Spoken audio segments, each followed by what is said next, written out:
So tell me about where you are in y'all's business, non-salon business life, and the investments and the things that y'all do. What's your involvement there?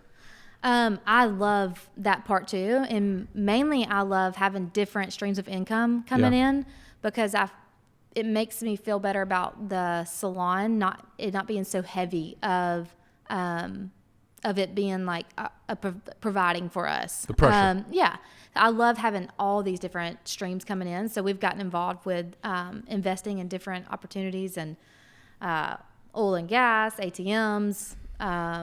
What else have we done? I don't even know. Land deal, yeah. Yeah. And Just so ask about your investments. I'll tell you. Okay. Yeah, you probably know more about it than I do. So tell me about the Rock's involved in Wealth Without Wall Street, I think, more than you are. Tell me about your involvement there. Are you involved there other than going to the events? Tell me about that. Yeah. What's that? I love it. I love all things business. Same thing with that group. They're very like-minded. Yeah. But I love just listening. I like to be in a room with people that are doing things bigger than I'm doing them, and I just want to learn everything I can from them. And that group is those people. I feel so alive when I'm in that group. I don't know. They inspire me to be better. They help me to think differently. They challenge me to the questions they ask. I'm like, I've never asked myself that question before.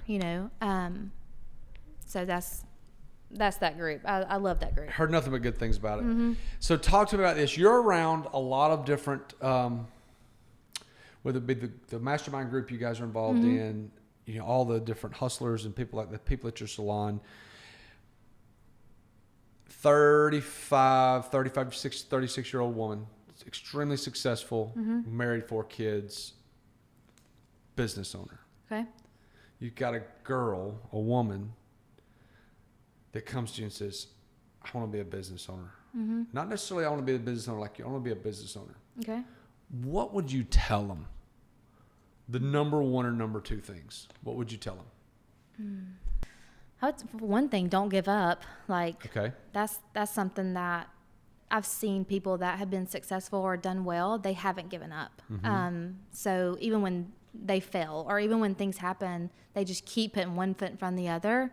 And I've just seen so much greater success that way than someone that does, give up and say, oh, it was too hard or it didn't work out, or don't give up. Write your vision down. That was something that was huge for us. It's just writing it down on paper. I think that just there's power behind that. Right. Yeah. Okay. What are you really, really good at? No ego. Okay. Whatever. I like whether you think it, whether you don't think it, whatever. Someone's told you, hey, you're great at this. What are you good at? Because everybody's got something that they're good at, no matter how talented or untalented they are. What are you really good at? Okay. I have 2 things. Great. Okay. I love it. Most people are like, I don't know. I don't know what I'm good at. One thing is I can make the best chocolate chip cookies you've ever had. Really? I have my own recipe. Okay. And you being a chef. Okay. I'm very good at chocolate chip cookies, and I'm very confident in that. I will make you some. Okay, great. I'm very good at it. Number 2. Number 2 is, and I've had to work on this because I think that when we have a gift, that we can either allow the enemy to use our gift or we can allow Jesus to use our gift. So it depends on who you allow to use it. Right. So I'm very good at discerning situations. I'm very good at discerning people. I can listen to someone and be like, I just can see things a little clearer when I'm talking to someone. But with that, I've had to learn not everything true has to be said. Like if I'm sitting here talking to someone and it doesn't mean I have to tell them everything. Yeah. And then also to not be so judgmental. So there's somebody asked me one time, well, why do you feel like you have that gift? And I said, I think it's to pray, to intercede for those people. It's not to, call them out in it. Does that make sense? That makes total sense. I love that. So I think I'm very good at discerning. That's really, really good because that's a gift. Because some people are really good at it some of the time. Some people are really good at it all the time. And being able to say that, hey, this is something I'm good at, it's wonderful. And that also probably keeps you really spiritually grounded, meaning like, hey, I love this gift, because that's a great gift to have. And you probably want to keep developing that thing.